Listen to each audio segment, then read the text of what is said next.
Здравейте! Аз съм госпожа Череша. Днес ще ви покажа как може да направите вратовръзка за своето момченце. Донесла съм със себе си няколко модела на вратовръзки, които се надявам да ви харесат.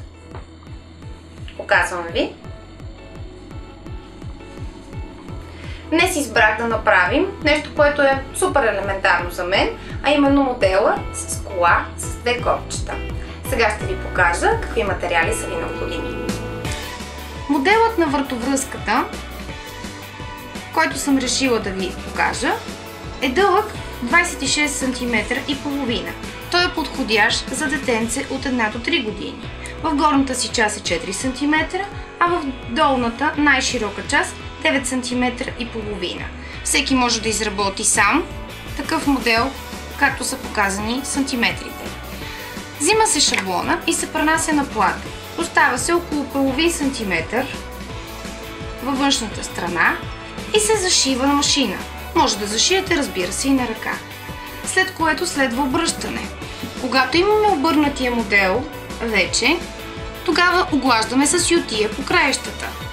След което съм взела червен конец и съм минала с най-обикновен бот покрай ъгълчетата и страниците от страни на вратовръзката.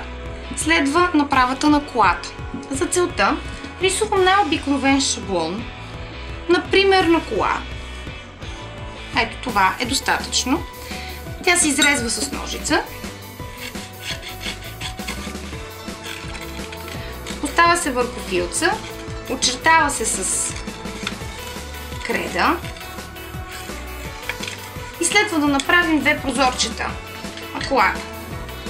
Модела на кола, който съм поставила тук, е с две копченца. Предварително съм сложила конци, все едно копченцата са зашити, а всъщност копченцата са просто залепени с течен силикон, като са добавени най-накрая.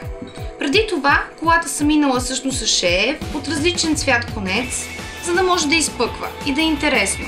За да можем да завършим нашата вратовръзка, е необходимо това парченце, което предварително съм минала на машина, което е 9 см дълго и 4 см широко, да бъде поставено последния начин.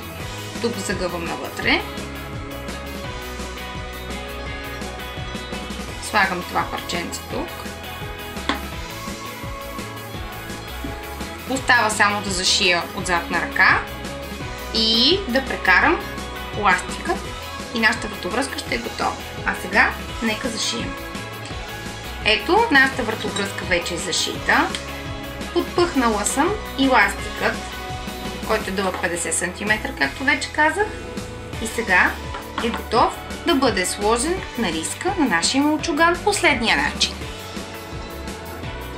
И ето вече готовата вратовръзка, как може да се сложи под якичката на риската на момченцето и нашето момче да бъде най-красивото на парти или просто на улицата.